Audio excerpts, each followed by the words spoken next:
All right, Campers Inn team, this is your July update. So, since we do this every month now, my list is much shorter than it used to be. So, I think this will be a relatively quick one. So, let's kind of roll right into some of the new things that are happening within the company. So, our South Louisville store actually opened up this month. So, about halfway through the month, they already have rolled several pieces of inventory, posted some here in the end of June. And coming into July, they're already rolling with a few pieces of carryover. So, newest store is open. And just as a reminder, we got some more new stores coming. So, our Milford, Mass store, I don't remember if I've talked about this, but that one's coming. We own the land now, and we're just getting it ready. So, hopefully, that one's open here in the next few months. Our new Pittsburgh facility, really cool there. The real estate's closed and everything. They've already announced next to our new Pittsburgh facility, Costco's going to be going right in, like literally right next to us, adjacent, sharing a border. Jeff showed several of us the plans on that one, so really excited. I think I saw 14 service bays. I didn't specifically count them, but it was 14 service bays. New Pittsburgh facility, probably opening up January 1st. And then those of you in Myrtle and Conway know that we have a new facility that's actually going up there. So when I was there a couple weeks ago, I think, we saw the steel was dropped off, and I've heard that the steel is being put up there for that building now. So we got some new stuff cooking. So let's talk about last month, though, what just happened in June. So I got some pats on the back to give because we had some really good numbers for what happened for us as a company last month, but we have some areas to improve on. So I got some good and some bad. So this is kind of like a mixed package. I'm gonna start with all the good stuff. So the good things were for the fixed ops team, service was up 5% year over year. So that was nice to see. Parts was up about 1% in gross year over year. That was good.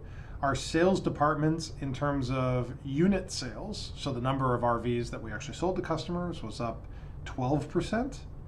Our finance ASP percentage, and those finance guys know what I'm talking about, that number was just over 10% for the month, which I think was the record for the year. I should have looked at that, but it's awesome to hit 10% for them.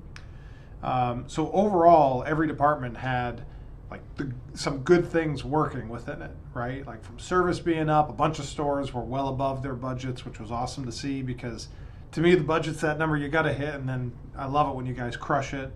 The sales departments delivered some great units. F&I had a really good ASP percentage, so lots of good things working there. The things that we have to continue to work on. So one of our biggest focuses, and I've talked about this a little bit, especially with the sales team, is we're focusing on cleaning up our remaining aged inventory. And so as we clean up our remaining aged inventory, that did compress margins. So our margins were actually off year over year. They were down a bit, but we need to keep on cleaning up that aged inventory. That is what we need to do for our long-term sustainability. So even if it costs us a margin, if it's old, then we need to find a way to basically help find a customer that wants to fit that RV, or an RV to fit a particular customer. So we still need to focus on that.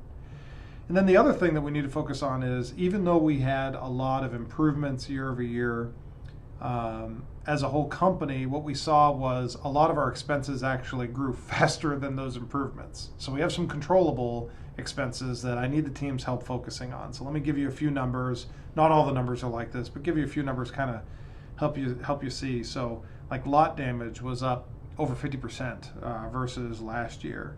Office supplies, same thing. Our shipping costs, which is like the freight sort of thing, that was up, same thing, over 50%. And shipping is easy, right? If we don't have to overnight something, don't, right? If you can send it second day or ground, like there's a lot of savings that we can have on the shipping. So the shipping was up. Some travel expenses. So a few things that I'm working on with some of the directors and some of the headquarters staff is we're just working on plugging the holes in the colander, because it really stinks when all the teams are driving all the activities to drive the revenue and drive the units and drive the gross, but we give a whole bunch of it, most of it, of those improvements away in out the bottom. And that's what we're focusing on right now, is how do we actually make sure that we're doing that, because it is tough out there. So let me talk about the tough market. So we're continuing to take market share. We're still up year over year in terms of units when the market is off. I think the latest stat surveys had it off about 8% year to date, yet we're up. So that means we're taking share. So good job, team, for continuing to take share. Our service is up year to date, for example, right? So a lot of our departments are actually up year to date in spite of a tough market when most dealers, based on all the data that we see from what the Spader organization shares with us, the two public company competitors, one of them is up actually too, but most of the other data that we see is that most dealers are down, the national stat surveys are down, that sort of thing. So we're doing a good job on that, on taking the share. But understand that that means that we're putting some pressure on some of our competitors for us to be up and the market to be down. That means we're taking from some of the others. So that's what we need to be doing. We need to be working on our 80/20 activities, working on our systems in the stores, processes in the stores, and then just the energy, just being excited and knowing that we're part of the winning team that is out there and winning in a tougher environment, because we are. So just want to say good job to the team on that side, but we got to fill those holes in the calendar because it's a tough year, right? For most companies out there, what we believe is happening is, and we don't know this because we don't see all the private companies, but we see some of the others. Probably most dealers are not profitable this year, and most of the dealers that are doing well are marginally, right? So what do we need to do as a company? We need to figure out ways to continue to fulfill our fourth core value, which is the sustainability, and find ways to profitability so we can continue to be a good employer for all you, our teammates, to continue to grow, to continue to provide livelihoods for our well over 1,000 employees, et cetera. So that's kind of what's going on. That's what's going on in the market, what's going on with us, what's going on internally, some of the things that we're focusing on. And so my message today is really, it's kind of an upbeat one. It's good job, but we got some fine tuning to do, right? We got to continue to be really, really focusing on the whole picture, the revenue, the units, the gross that we're generating, the expense control, because if we don't focus on all of it, we'll end up like a lot of the dealers out there that are actually in the hurt box here today. And so if we don't, we can continue to invest in our team, provide a good place for our team to continue to grow, our business to grow, for you all to have good opportunities. So that's the message. One other policy reminder, because this actually came up recently, and it's a risk thing more than it is an expense thing. So came up that we had a particular manager, it doesn't matter where, was using a company vehicle quite often for their personal use. And just want to say that our company vehicles cannot be used for personal use.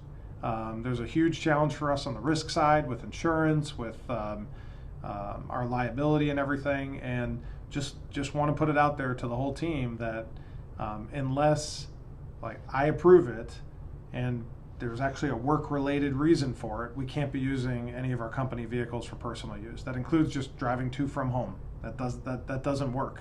The insurance company won't cover it. You can't put company dealer plates on private vehicles either. There's some of these things that came up that happened, and I just want to let the whole team know that unless I personally kind of know about it and I give it the okay because it has a business use case, it's not authorized. And it doesn't matter what position they are in a store or region or whatnot. We can't have the company vehicles used for personal use. So just a policy reminder that hasn't actually changed. That's been the same for quite a while. So that's it. Hope we have a really great July. I know we actually carried a good amount into July. It was actually, I was hoping to get some of those units in June. Sales team, not gonna lie, I was hoping to beat the year over year by even a little bit more, but we do have some good carry into July. It actually looks like business is decent. It's maybe even a little bit brisk for us in July, and we can really knock it out of the park this month. But we need to plug those holes and those expense holes in the calendar at the same time. That the lot damage policy, the things that we can control, office supplies, shipping costs. Try to get anything that we can to be lower. That's where we can really make a huge difference. So appreciate you all. Let's roll into July.